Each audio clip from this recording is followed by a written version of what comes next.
Me 10 lëkundje toke kanë përfshirë Bulqizën që prej datës 13 maj. Sismologët kanë arritur të lokalizojnë 50 të tilla në 3 ditë, por mendohet që të jenë shumë më tepër të përmasave më të vogla. Tërmetet kanë qenë 3.1 të shkallës Richter dhe epiqendër kanë pasur zonën e Bulqizës, e cila të paktën prej 3 vitesh nuk përjeton lëkundje të tilla në këtë dendësi.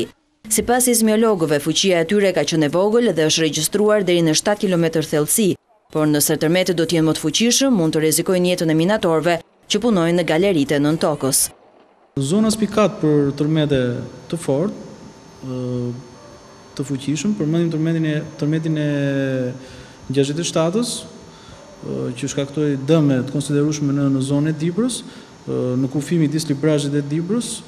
Gjithashtu mund të përmendim tërmetin e shtatorit të 2009-ës me epiqendër në Gjoric, me një magnitudë 5.4 të shkallës Richter, i cili dhe ky shkaktoi dëme të konsiderueshme. Zona e Bulqizës bën pjesë në vijën sismike Vlorë, Lushnjë, Elbasan, Dibër. Tërmetet e këtyre ditëve kanë qenë të përqendruara pikërisht në Bulqizë, por sipas sismologëve kërkohet një studim i veçantë i kësaj zone për të kuptuar lidhjen e ndërsjellët me minierat.